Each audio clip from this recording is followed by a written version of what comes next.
Good morning, everyone. I'm not going to make a presentation, so I'm just going to have a kind of one-on-one chat with you based on my experience in the government in the past. I used to be working with the government earlier. I work with the Tata Group now. So I'm going to share my insights about what I think about mega projects. I'm also not going to preach about what the government should do, what the people of the country should do. Essentially, it's a reflection of of what we try to do in India, and it's essentially for each of the countries and the people there to really decide on what future they would like to embark on. So it's not going to be something that I'm going to preach about. I'm essentially going to share my experiences, and those could be what you would like to do in Sri Lanka could be very different depending on the local context that you might be having. So why mega projects? I mean, we can get into the definition of what mega projects is, and I'll come back to that a little later. But why mega projects are really so exciting? Because I'm quite sure in Sri Lanka also, you're finding this space to be extremely exciting, that there are massive projects happening, massive investments happening. There's a lot of excitement, there are a lot of concerns, and I'm sure probably some confusion as well. So how exactly all the emotions come about together in one mega project? And if there are several such mega projects happening, all of that is going to get compounded multiple times. So why mega projects? Should you really embrace upon these mega projects? Should you really welcome these projects? So there are some good reasons why, according to me, mega projects should really be welcome. The first would be that, of course, it makes a huge contribution to the economy. As we all know that projects of this kind typically create externalities which could be twice as much as your investment. So it gives rise to tremendous amount of economic activity in the country. So that's one big reason why mega projects should actually be welcome. Second, of course, is that it enhances the quality of life. It makes the individual incomes better. It enhances quality of life for the people. It helps the governments show that it's doing something, because governments are always concerned about what do people think about it. So mega projects are actually a physical symbol of what the governments are doing. So it really gives government a tremendous amount of boost in terms of what it is able to deliver to its people. And finally, most of the governments actually are short of capital. In fact, why governments, even private sector, is short of capital. So it helps you leverage and get you large investments from outside your own geographical boundaries. So that really is, if there are very small projects, that probably would not really excite very large investors. And these mega projects give you an opportunity of inviting very, very large entities to come and invest, which then supplements your ability to spend and thereby create infrastructure and opportunities for the people who live in the country. India has been embarking upon something called PPPs. We call it the Public-Private Partnerships, in which there have been very large number of projects. So the total investment is almost about $120 billion of investment has happened from the private sector in these public-private partnerships. And some of you probably have seen some of these projects. They could be the development of the Mumbai airport, for example, and that's come from purely the private sector participation. The Delhi airport, if you've seen, it's been again built purely through private money. There are several other airports which are coming up. Some airports have already been developed. The Bangalore airport, Hyderabad airport, both these airports have been developed through private money. And what has happened is that in addition to that, very large network national highways has been the result of investment by the private sector. The ports have been developed. The metro rails have been developed. Every single conceivable piece of large mega project has been a contribution now of the private sector. But that's not really it's not only the physical symbol of what the private sector has been able to create. There was the national highways earlier also. Now there are national highways which have been built by the private sector. But what now you experience is the quality of those national highways, because of the private sector enterprise, is a lot more, is a lot better. People feel when they travel on those roads, people feel that there's been a shift in the quality of that infrastructure. Second is the efficiency that is brought about by the private capital. And that's one of the major reasons why the governments actually encourage private capital to come in. Because what the private capital does is it brings about certain amount of efficiency in the way the projects are executed. So you know as much as I do that when you have capital committed, what you'd like to do is you'd like to get on with the project fast, you'd like to execute the project fast, and you'd like to start getting your returns as early as possible. And that sometimes does not necessarily happen in a typically government context. And I'm not being critical of the government, I was part of the government myself. And the government also has certain limitations in what it can do. But the private sector brings about a different perspective. It brings about technology, it brings about efficiency, and most importantly, there's an incentive for the private sector to deliver project faster, because the faster the project gets delivered, the faster you start getting the returns on your investment. And that helps the people in getting the benefits of that infrastructure or a mega project as early as possible. So why the governments actually are not in a position to get mega projects in their own geographies? And I'll now come to my specific experience of what we tried to do in Mumbai. Mumbai is one of the largest cities in India. It had infrastructure which is pretty weak. It has a lot of social challenges in terms of slums. There's an issue in terms of economic opportunities, jobs. So there were several of these challenges that were being faced by the city of Mumbai. And for us, what we tried to create was a mega project. And that mega project was not a particular project. That was not about the airport, that was not about the Trans-Harbour Link, that was not about a metro. What it talked about is how does Mumbai as a city transform itself? What is it that we need to do to see that the city transforms itself? So for us, the project was a city of Mumbai in a holistic manner and not specific infrastructure project that concerns the city of Mumbai. So how did we go about doing it? One of the things that we found was that anytime you create an infrastructure, large infrastructure or a mega project, it gets embroiled into some certain amount of controversy. And the reason why this controversy happens is that some people would start thinking that, is this project a sweet deal for somebody? Some private companies might say that, okay, you're putting far too much of risk on us, we'll not be in a position to make money. So there are a lot of concerns that happens about these mega projects. And the governments all over the world try to grapple about this. What would people think? Are we selling out? Are we really benefiting the people? So that's a concern most of the governments have.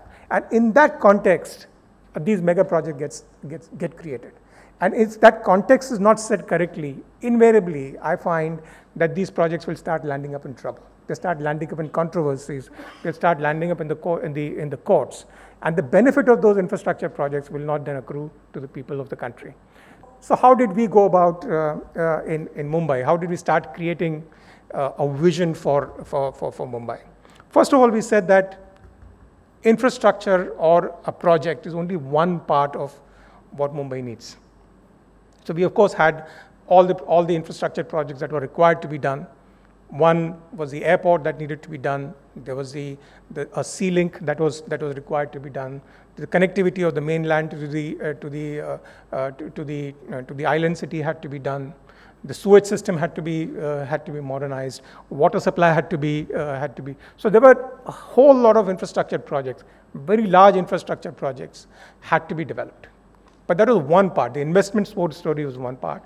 We estimated that the total cost of that at that time, somewhere around 2003, the total estimated cost of that was $60 billion at that point of time. That's the kind of investment that is required. And the decision was taken within the government that wherever it is possible to get private sector investment, the government should not put its money. Because government has its own limitations. The local authorities have its own limitations on how much it can spend. So wherever it is possible, get the private sector to participate and create a framework, an enabling framework, a transparent framework for the private sector to participate. So a significant part of whatever that investment was, that gets moved away from the balance sheet of the government and goes to the private sector. And the benefits of that, in terms of efficiency, in terms of modern technology, starts accruing to the city. So that was one part. So it was almost made into a rule that any bankable project, any project where private sector participation is possible, the government will not fund those projects. That's one part.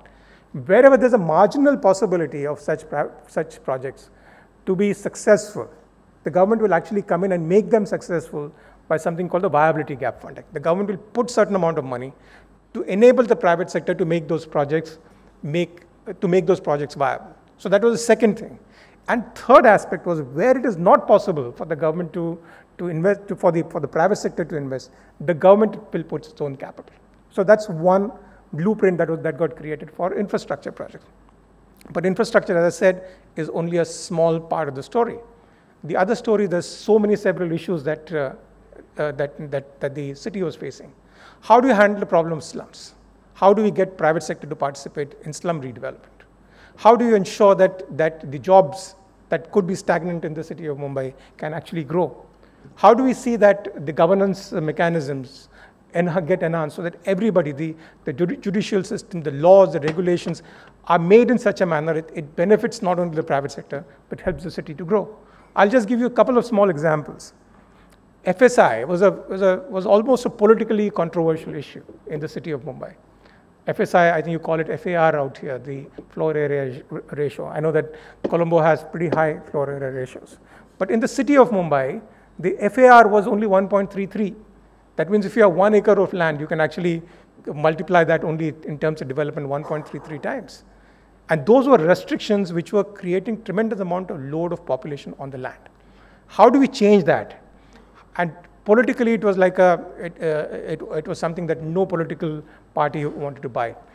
But then the entire framework that got created was that and this is something which I can say as my experience worked out there, it's something for you to consider if at all you find it useful, is that when we created this vision of infrastructure, of economic growth, of how do we enhance education, how do you provide better health care, how do you see that there's housing which becomes available for everybody, how do you see that the economic growth happens, how do you ensure that while you do all of this, the environment sustainability also is not undermined? So we created this overall plan. And this plan was then subjected to something called the Citizens Action Group. There was a large number of eminent citizens from the city of Mumbai, which were brought together in something called the Citizens Action Group. The plan was presented to them. They had their concerns on those plans, those were addressed. And on a regular basis, these Citizens Action Groups met, and the government updated the Citizens Action Group about what is happening in the city, not only on infrastructure, but also on various social projects. Similarly, we created something called the low-hanging fruits, which, if at all we can implement in a very short period of time, can actually tell people about the commitment of the government in making those things happen. I think as a result of that, we found that there has been significant amount of development that is now starting to happen in Mumbai. I'm not necessarily saying that it's been very smooth, but I can say that it's continued for several years. It will continue, I think, till the time the city actually gets transformed. And largely it's driven by the chambers like yours. A lot of the people who came and became part of the Citizens Action Group were leaders like you, who then participated not only in what is good for them, what is good for their industry, but they participated in what is good for their cities, what is good for their country. And that, I think, has made a big difference. That has enhanced the credibility of the plan. That has enhanced the credibility of the government. And that has actually created a very transparent mechanism of ensuring that we're able to deliver something to the people. I will just end a little bit about my company. I don't know if everybody is familiar with the Tata Group. Tata Group has now a total market valuation of about $120 billion, pretty much. Almost about 3/4 of the revenues now come from outside India. So, but one of the key features of the Tata Group is that 67% of its 62% of its holding actually is by charitable trusts.